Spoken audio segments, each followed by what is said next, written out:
अस्सलाम वालेकुम। तो क्वेश्चन नंबर 6 की तरफ बढ़ते हैं। क्वेश्चन नंबर 6 के अंदर हमें सेल दी हुई है, एसिड टर्नओवर दिया हुआ है और नेट प्रॉफिट दी हुई है और दो क्वेश्चन पूछे गए हैं।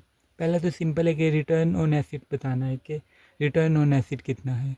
रिटर्न मतलब कि प्रॉफिट कितना आया है। तो net profit return on acid, acid के मुकाबले में कितना प्रॉफिट आया है। नेट प्रॉफिट यहाँ पे 1,20,000 है और एसिड हमें गिवन नहीं किया हुआ। एसिड टर्नओवर रेशियो दी हुई है तो हम उसकी मदद से एसिड को फाइंड कर लेंगे। यहाँ पे इस इक्वेशन को स्टॉप करके इसको कोई नाम दे देते, ABC कुछ भी नाम दे दो। तो अब यहाँ से हम एसिड टर्नओवर की मदद से अपने एसिड को निकाल के इसके अंदर पुट करेंगे और रिटर्न ऑन एसिड हमारे पास आ जाएगा। तो हमें एसिड टर्नओवर का फार्मूला पता है, total acid turnover is equal to sales divided by acid. Sale हमारे पास गिवन है, एसिड टर्नओवर यहाँ पे 6 है तो इसका मतलब ये है कि अगर 1 रुपये के एसिड है तो उसके मुकाबले में 6 रुपये की सेल हुई है हमारी। ये पिछले क्वेश्चन के अंदर हम इसको डिटेल में पढ़ चुके हैं कि इनका मतलब क्या है एसिड टर्नओवर वगैरह का। तो यहाँ पे हम सेल की वैल्यू पुट कर देते हैं 6 मिलियन और टोटल एसिड टर्नओवर की वैल्यू 6 और ये एसिड आ गया। तो इसकी कैलकुलेशन करें तो 1 मिलियन आ जाता है। ये 6 इधर आके डिवाइड हो जाएगा तो 1 मिलियन के हमारे एसिड्स हैं। तो इस 1 मिलियन को एसिड्स को इधर पुट कर देंगे तो रिटर्न ऑन एसिड आ जाएगा। Return on acid is equal 1,20,000 divided by 10 lakh. 1,20,000 divided by 10 lakh तो इसका रिज़ल्ट आ गया 0.12 यानी कि 12%। रिटर्न ऑन एसिड कितने हैं? 12%। जितने एसिड थे 10 लाख के एसिड थे तो उसका 12% हमें रिटर्न मिला है यानी प्रॉफिट मिली है 1,20,000। अब दूसरे क्वेश्चन की तरफ बढ़ते हैं जिसके अंदर कंपनी ने इन्वेस्ट किया है पॉइंट ऑफ सेल के अंदर और 20% एसिड इंक्रीज़ कर गया। यानी एसिड यहाँ पे 1 मिलियन के थे तो 20% इंक्रीज़ कर गया उस पर्टिकुलर चीज़ के अंदर पॉइंट ऑफ सेल सिस्टम के अंदर इन्वेस्टमेंट करने से। और उससे होगा क्या, उससे जो एरर वगैरह है वो डिक्रीज़ हो जाएंगे और जो प्रॉफिट मार्जिन है वो इंक्रीज़ हो जाएगा, 3% पे चला जाएगा। तो अब इसको देख लेते हैं। एक बात यह है कि 20% एसिड के अंदर इंक्रीज़ आया है। एसिड हमारे पास कितना है? 1 मिलियन।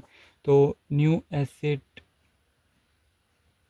आ जाएगा, 20% इंक्रीज़ करो तो 1.2 मिलियन एसिड्स आ गए।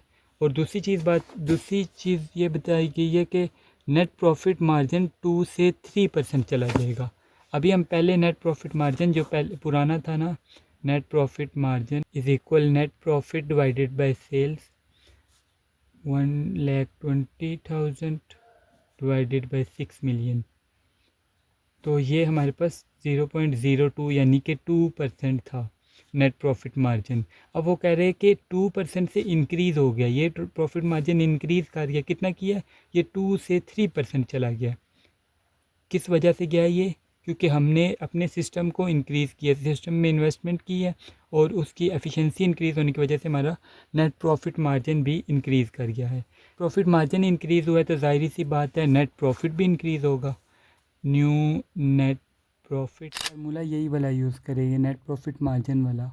नेट प्रॉफिट मार्जिन से हम सेल को मल्टीप्लाई कर देंगे तो नेट प्रॉफिट आ जाएगा।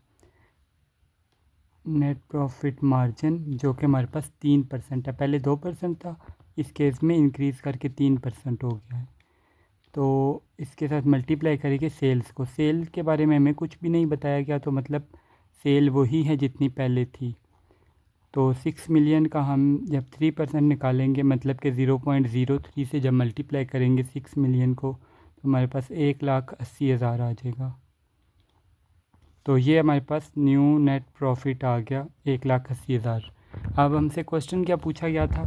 क्वेश्चन में पूछा था कि रिटर्न ऑन एसिड के ऊपर क्या फ़र्क पड़ेगा। तो हम रिटर्न ऑन एसिड इस केस का भी फाइंड करते हैं, पता चल जाएगा उसके ऊपर रिटर्न ऑन एसिड के ऊपर क्या फ़र्क पड़ा है।